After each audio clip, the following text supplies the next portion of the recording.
And we're live. Good morning, good afternoon, good evening, wherever you are joining us from the world today. Welcome to another High Vibe Conversation. I'm your host, Shel Shapiro. And with me and the lovely High Vibe women today, we are joined with a special guest, Dino Carella. Dino, thank you so much for being here. We are thrilled to have this High Vibe conversation with you. Today, we're talking all the decision. So, Dino, I want to welcome you once again and invite you to introduce yourself, tell a little bit more about who you are, what you do, and we can dive in on the decision from there. Okay. First of all, thank you so much for having me. It's such a pleasure to be with the High Vibe team. So thank you so much. I've been a corporate leader for about 30 years in credit risk management, a project manager. And since 2018, I've decided to do something different following, the loss of my job. So I received this infamous letter. And so I traveled, I wrote a book, I studied to become a coach, a professional coach. So this is now what I do.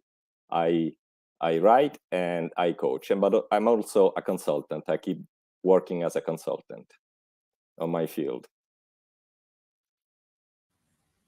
Well, we are certainly no strangers to in a career and going on in a new path and direction. Do you want to talk a little bit more about what it was like for you to have to suffer and kind of reacclimate to not having that job that you were so once like fully like into, and like what was that like for you, and what was the decision like to then go in a new direction?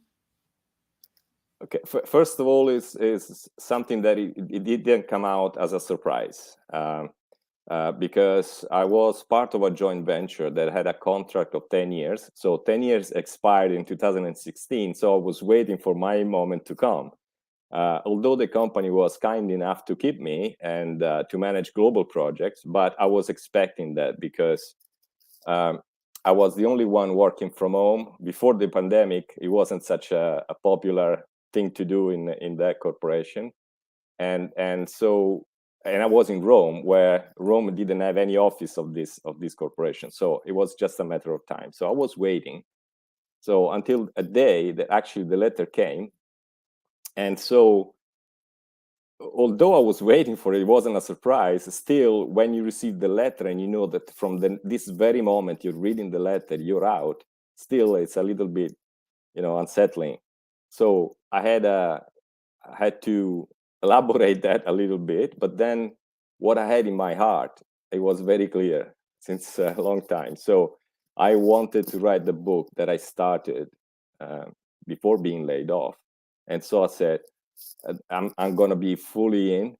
And because I was writing about, this ex-corporate manager, uh, let's say, finding his way to liberation and going across the Indian reservation of America, and I said, okay, this is where we're going now. So I went to that trip, and it was a beautiful trip. And so I wrote the book, and clearly there was a lot of learning to do. You don't just improvise unless you are a natural talent. You don't improvise yourself as a writer, especially if it's a novel. It's a different technique to write. And so I've learned, I studied a lot, and it took me a while until I published it. And I published the English version first, and then the Italian, although the Italian one is the original version. That because I was waiting to know whether a publisher would take the book. And so whilst I was waiting, I said, okay, let me go with the English version, self-publishing first. So I did. And then fortunately, I was so lucky to have a publisher taking my book, and that was published in May. In May, can you remember? Yes, in May this year. and so, yeah, I mean, more than a decision, was a decision not to hang on to making what it was easy a trouble. So just flowing through what was already my heart, and so wasn't really a big decision to take. It seems like you made several decisions along that journey. And correct me if I'm wrong. Did I hear you say that you had actually started the book, or like had an inkling of the book before that letter actually came for your job? So would it be fair to say that the universe was guiding you in that direction anyway? And it was only a matter of time before the decision actually like propelled you in that direction to journey for yourself. Is that a fair assessment? I say so. Beautiful way Uh, to look at it. yeah, my follow up question to that is, I know you said it's a novel, and I haven't yet read it myself, but because you did a lot of research and you went on the journey yourself too to like speak knowledgeably about the things in your, do you feel in any way that the book represents you and your journey, or is it completely just factual, like or made up, fabricated, not factual? No, it's pretty much my story, and although it's a novel, it's pretty much my story. I've used the trip to actually tell many of the happenings, real happenings, that I've experienced in a number of years since I was about 40. But then I've condensed them all into this trip for, to make the novel, let's say, more interesting, because it's a trip, it's a geographical trip, but it's also a spiritual trip. So it's inspired by my story, a lot of real stuff that actually happened, not particularly during that trip, though.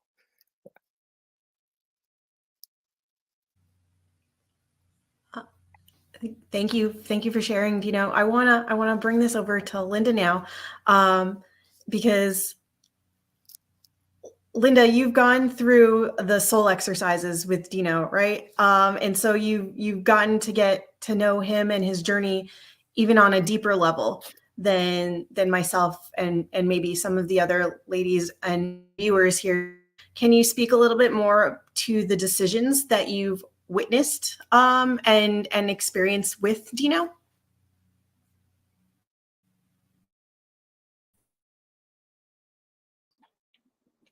Well, it's been really fun to share Gino's journey post book, because I don't know if we knew each other before the book. Dino, did we? I mean, I remember you publishing it, so we sort of did. Yeah, Dino is friends with my husband, Ambassador Thierry. So, um, and I hadn't really had a conversation with him until I took him through this whole exercise. So that was lovely. And yeah, it was because the book is fiction but not. It was really a great experience for Dino, I would say, to um like the rest of you, like get your words together so that people can kind of tap into the linear story, the Dino story, not the nonfiction story. So we had a really good time there. And yeah, I don't know, like decisions.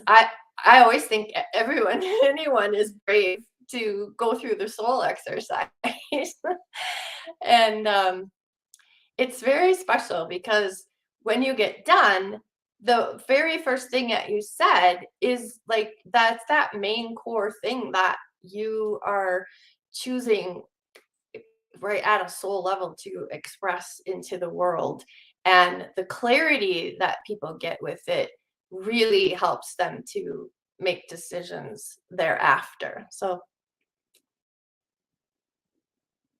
is there an example you have? Because I know you've gone through the soul exercise, Shel, like decisions made from the soul exercise? Were it something particular you're looking for? I wasn't particularly like attached to or expect any like to come up.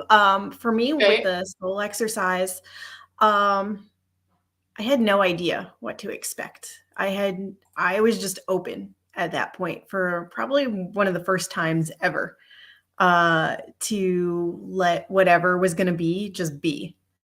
And the soul exercise in terms of making a decision, I think the decision was pretty clear. Like just explore this, have this conversation and see where it leads.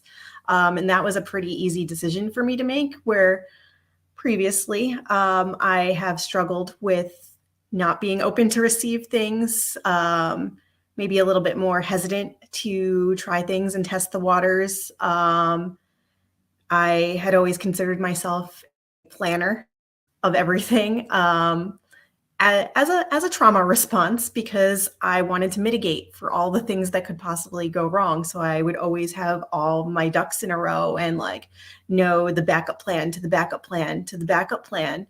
And this was at a time and continues to be where I'm just like I can plan very like an overview of what I would like to have. It's not drilled down to the very like thing, the very minute, the very every detail. Like it just whatever is going to be is going to be. And so that's a decision that keeps on for me.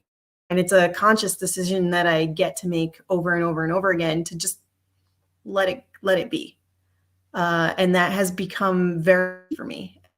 In fact, it's become so easy for me to just things be that I notice when other people don't let things be.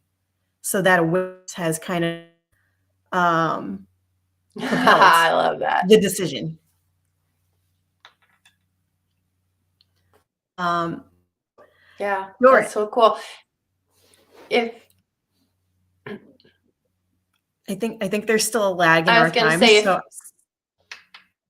yeah, I was gonna say if people are wondering what we're talking about, after the soul exercise, I put together PowerPoint slides, and then so the person's story is available on Dino's LinkedIn profile and on mine as well. There's 4 videos and copy. yeah, that's a good reminder because not everybody may know what it is that we're talking. Each gone through this soul exercise process. So Dorit, I wanna transfer over to you a little bit and ask, with your as the queen of your kingdom and somebody that helps people connect with art through hypnosis, how do you help people to make the decisions? Like what is it that they experience when they work with you that might give them more clarity, or like answers that they're looking for to know what they need to do next? And I've gone through this process at least once. So, so yeah, I've had that. I know what that feeling is like, but I want to hear it in your words. What's that experience like when you take somebody through it versus what told you they? When clients come to me, they are usually struggling to find the answers to stake out the next step.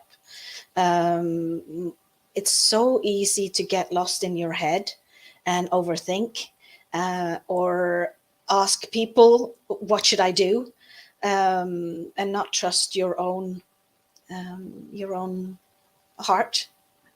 So when I take them through my process of the hypnosis or the leadership by heart coaching, I help them tap into their subconscious mind. And when I never give them any suggestions or tell them what to do, other than I guide them through a meditation. Other than that, I just ask questions, or I give them questions they can ask their soul or their heart or their subconscious mind, call it whatever you want, but they are speaking to within.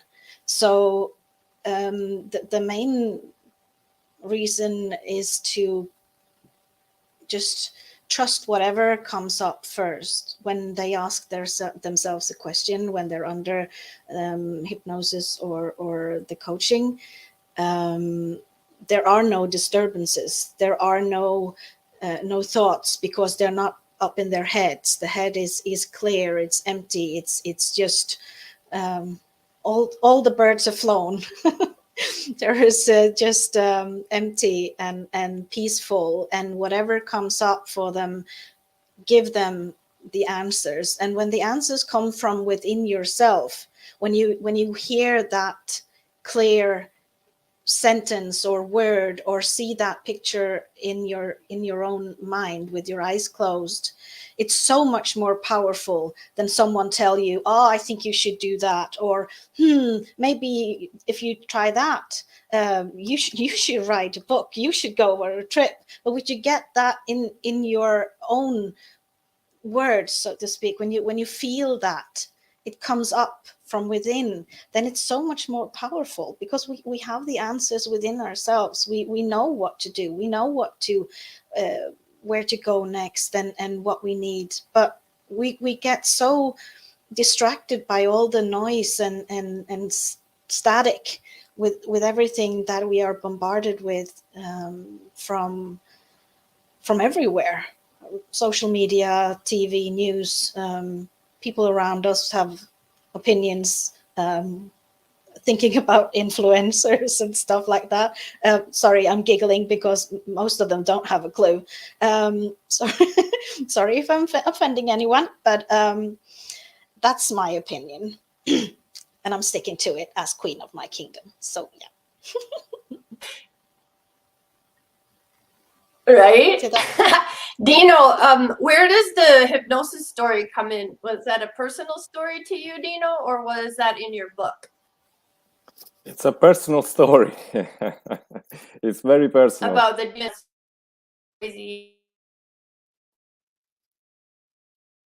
I lost you. But in any case, I think the question was if it was a personal story, it was just fiction, it was personal.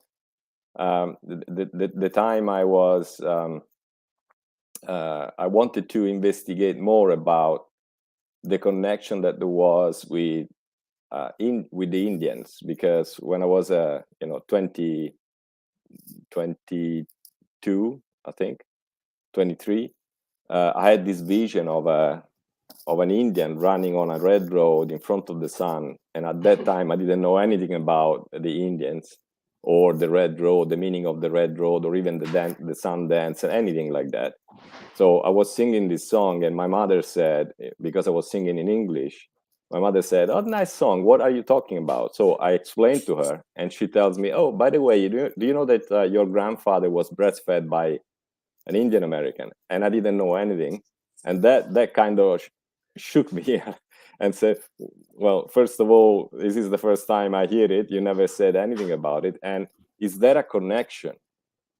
And at that time, my sister and I bought the same book, and we didn't speak to each other. Not that we had any issue, but without knowing it, we bought the same book, which was Black Elk Speaks. And so I kind of started to put all these things together, and I said, I need to know where this is coming from. So I wanted to go to regressive hypnosis to understand whether there was some connection in there. And I went there, and the doctor sent me back home and said, no, I'm doing this to cure people that have problems. Okay. And in fact, I mean, this person, I didn't read it, but in front of his door there was something written, and because he's receiving a lot of people that they think, they are the pharaoh of Egypt, or the son of King Arthur. Never somebody that comes there thinking, I am the son of a peasant in the Middle Ages. It's always about some characters that we got so emotionally and conditionally trapped, and we want to find out this exciting story. So he thought I was one of those, and he said, participate in some of the sessions, and then the group session, and then you will decide whether it's your case, you want to go ahead. and I didn't go ahead. But it would have been nice, perhaps, if I went there after my trip, because during the trip I found out that there were places that, like the Sleeping Dragon, which is a real rocky formation that is in the Mystery Valley, in the Monument Valley, Arizona, that I wrote about before knowing anything about it. And when I wrote that there was a pond of water on top of this dragon, where the main character of the story is looking at the moonlight reflected there. When I was in Arizona with the Navajo guide, he told me that the name of the place is Old Jito in native language, which means the moonlight that is reflected on water. And that was, it's a native language that I didn't know anything about. And so when he told me that, I had goosebumps all over. And so perhaps I should have waited to go to this doctor after all these experiences to say, listen, this is happening to me. You need to take me through that process. But I let it go. But it's a true story.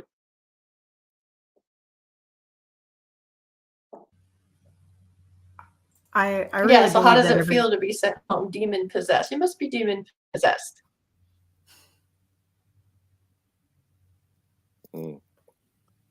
I didn't catch what you said because it was overlapping. Linda, do you want to repeat what you said, so that we can?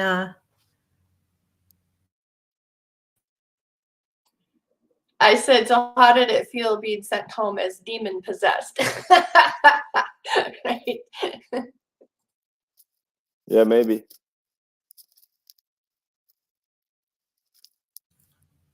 I always feel like everything happens for a reason. So you looked back at some point and you're like, I wish I had done this in a different order. It happened exactly the way that it needed to happen, right? Like you just let it come in as and things just are. So you did things in that order because you do, because that's how they were meant to happen. I'm bouncing back in my mind whether or not to ask Jenny the question that's coming up for me or Stina the question that's coming up for me, and I'm just gonna go with it and see whose name comes out of my mouth first, because I've got a bunch of things bubbling around up here. So Stina, what's coming up for me right now as Dino shares his story and Dorit and Linda have shared their exercises. I come back to this several times in our conversations about the way that you've guided us through the what's the worst case scenario exercise. And when I was thinking of Dino sharing his story, you said a moment ago, Dino, that like they asked you or gave you permission to share or to go do the thing if you wanted to, and you chose at that time to not do it. And I immediately thought, well, what's the worst case scenario there? Like, what if you just did the thing? What's the fear that like, and what would you need to do in order to, like, what would have caused you to just do it anyway? And I guess my question is for Dino, by way of remembering Stina's exercise. What exactly was holding you back in that moment that you didn't feel like you wanted to do it right then and there? And do you remember? Do you know which moment I'm talking about that you just shared with us? My pride. I felt like I was being dismissed, and to me that was very important at that moment. And so at that point in time, I still had pride, and I felt like, wow, I came all, I made all this trip to come to northern of Italy to see you, and you say that it's better not to go ahead. So at that time, I felt that was hitting my pride. So that's why I didn't go. Thank you for sharing that. I'm gonna pose this back in your direction now. hearing Dino say that like his pride was the thing that was holding him back, or like that he was afraid to do anything beyond that at that time. I think of you as somebody who's like super courageous and like guides and encourages other people to be super courageous in their decisions and move boldly forward too. So what's coming up for you when you hear Dino share about decision to move forward? Yes, he's done that now, but in the past things have held him back. So what's coming up for you when we talk about that? I love this question. Thanks, Shel. I think about, so I'm reflecting on my own experience, something that I want to say like has kind of haunted me throughout my life, because when I was really young, I wanted to be a fashion designer. And I didn't just want to be a fashion designer. I wanted to be a famous fashion designer.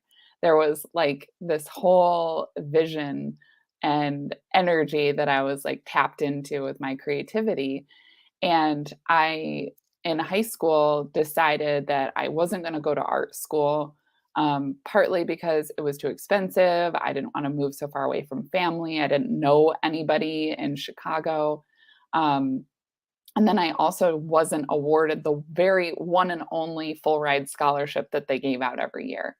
And I had been raised with this mindset of, you'd better get a full ride because we can't afford you going to college. Nobody really taught me about financial aid or how you pay off loans or any of that. And so I was determined to get straight A's, thinking that that was the way to get that if I had a 4.0, surely I would be able to get a full ride scholarship. And at an art school, the one full ride that they gave had nothing to do with academics at all. It was like a creative contest.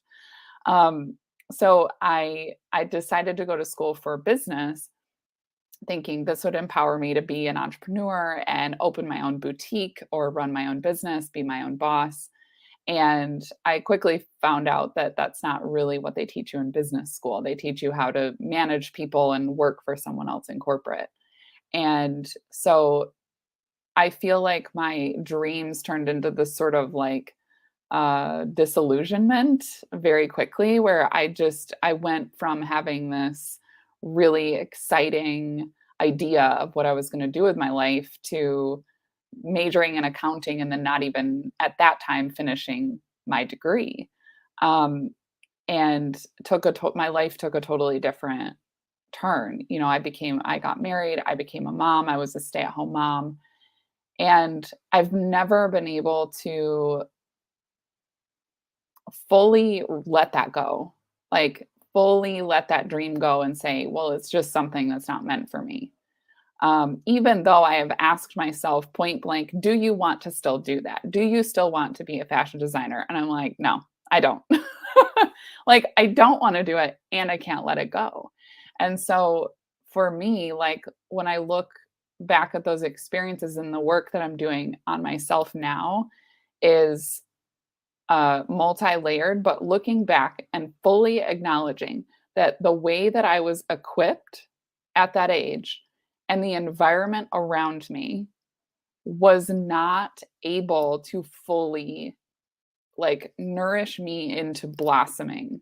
You know, there were the limits that I was dealing with, like it just wasn't possible, and that's why it didn't happen.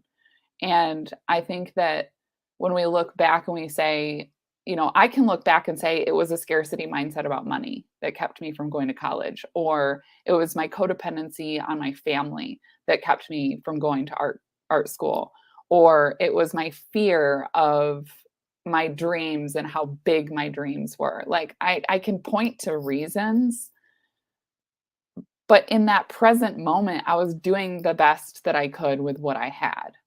And when you look at your past that way and understand that your hindsight adds so much to your understanding of the situation, right? Like, I didn't have 33-year-old wisdom when I was 16. I didn't have the understanding of the world that I have now. So I could not have made a better decision. That was the best decision for me to make. And so now it's, for me, a process of reclaiming what it was that I really rejected. Like, what did I really kind of stuff down in myself? What was it in my identity? What was it in my dreams that I was like not fully paying attention to? And right now, it's my identity as an artist, that I have so much art inside of me that hasn't come out, that I haven't let out because it doesn't feel practical. It doesn't feel important. It doesn't feel good enough. It doesn't feel all of those things. And that is something that I can fully redeem and express and like give life to now, without feeling like I passed up the opportunity or I'll have to regret this forever, or that there was something wrong with me or bad about the reasons that I made those decisions. So it's holding a lot of like complexity and a lot of both and situations where, it was exactly the right decision, and I still get to keep making new decisions today that keep moving me forward. And that's a huge thing for me, is that I get to make a decision and I get to change my mind, and I get to make a new decision and then I get to change my mind again. And it's not about being indecisive, but it's just about allowing yourself to grow, and like I said, like redeeming those things, that the things that you feel like you can't let go of. Like Dino said, like, I let go of it. And sometimes there are those experiences where you're just like, it feels complete. That's part of your story feels complete, and you don't need to it doesn't need anything else from you. It's just that chapter is closed. And then there's other things where you just it just won't go away. And it can be very small. This week, it was like, I saw a bottle of cologne I wanted to buy for my partner in the store. I didn't buy it. I couldn't stop thinking about it. Could not stop thinking about this. The next day I was like, I have to go buy this bottle of cologne, or it's like, I won't be able to stop thinking about it. And so tuning into that, like Dorrit was saying, like, what's inside of us? What is it that we know? And, Dino had that knowing too, where it doesn't come from experience. It doesn't come from facts. It doesn't come from logic, but there's some inner knowing that is so important to each of us.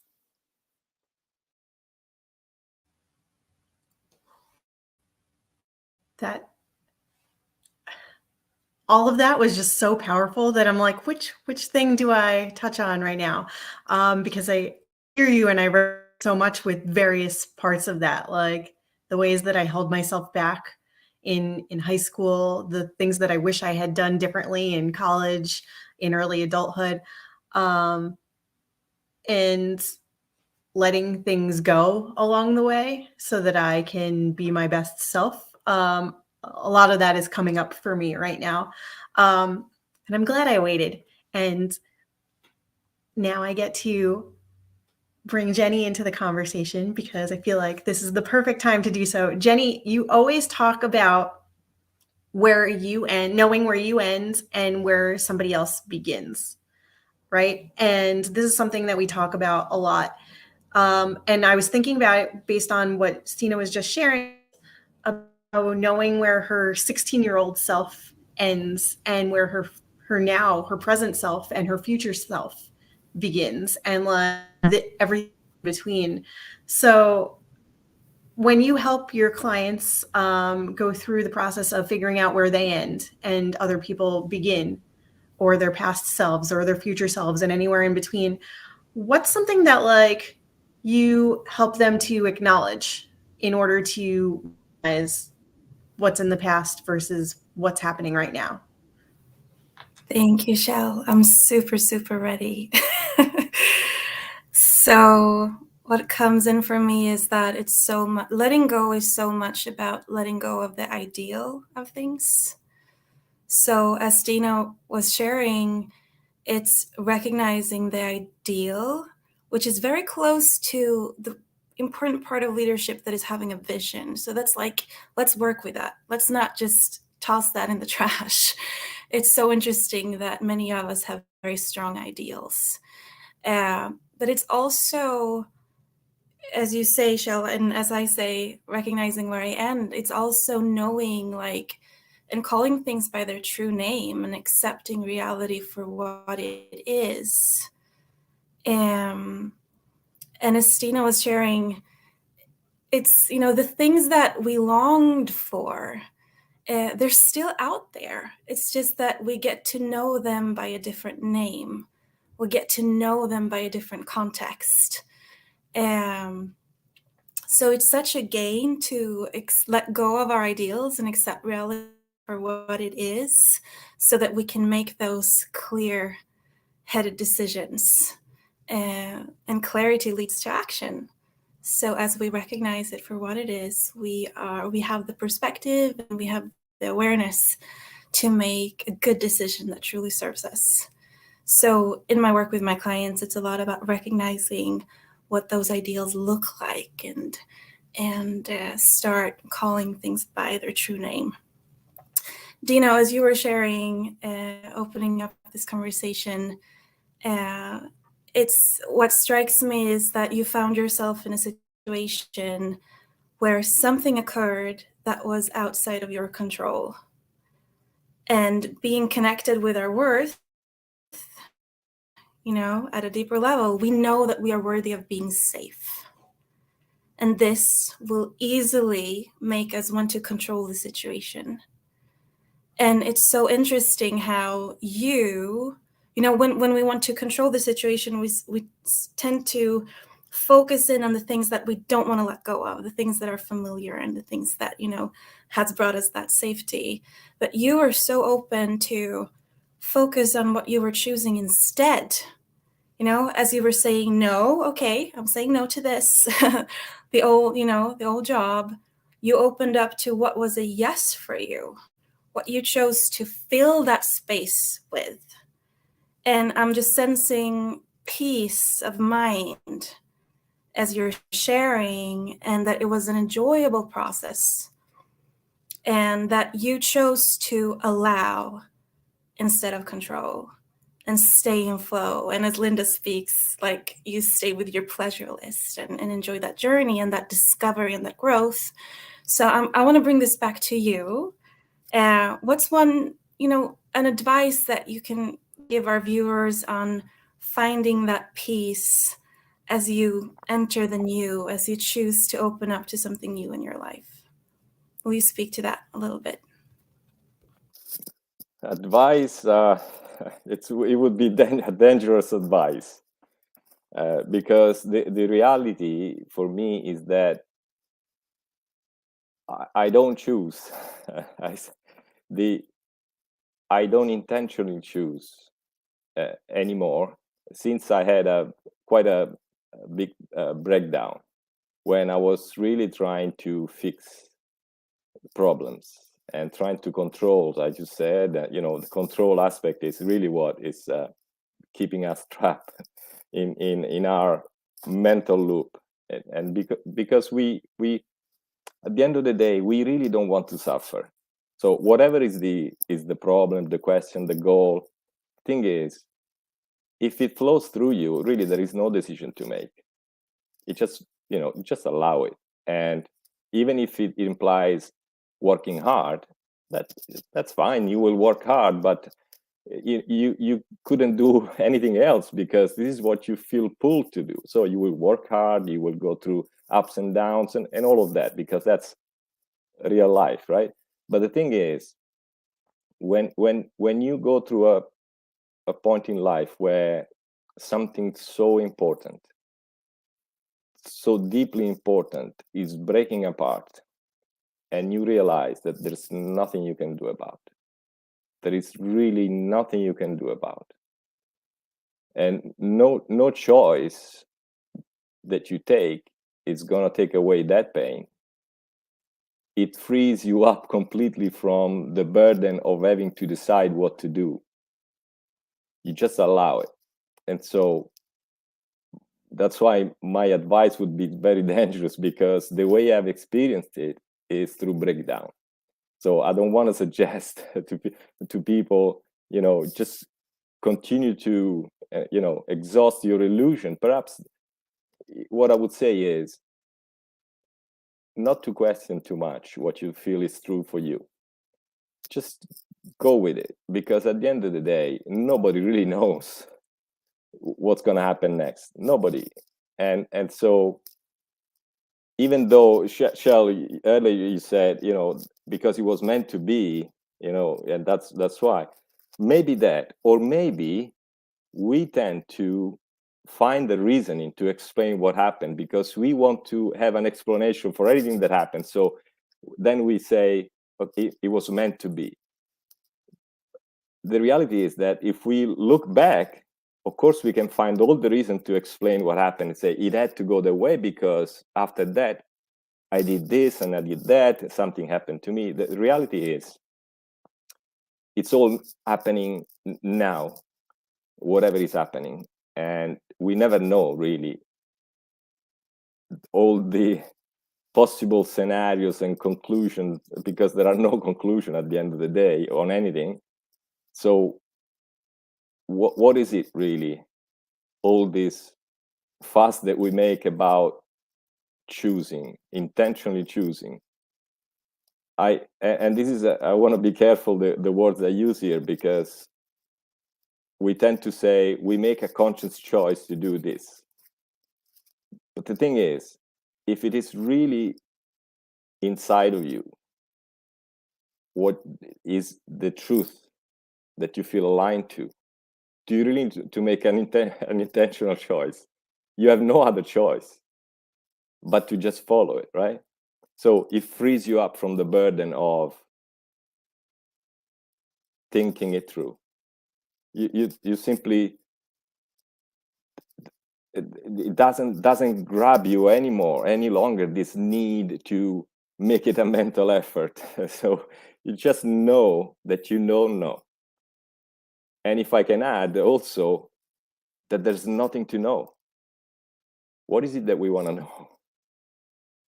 It's this uneasiness that we have when going through the unknown that make us think all these theories and all beliefs and, I've got to believe. And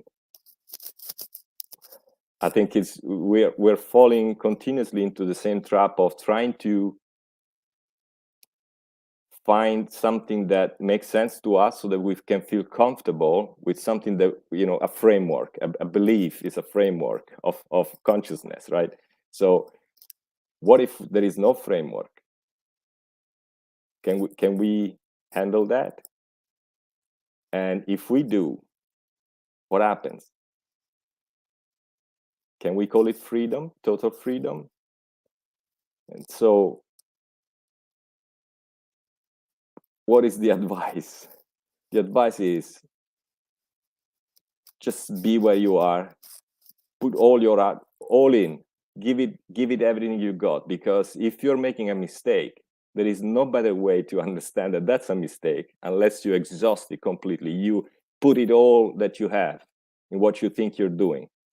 And so rather than thinking, I do this, I do that, I do the other thing, am I doing it wrong? Just if it feels right, go with it. Go with it, 100%.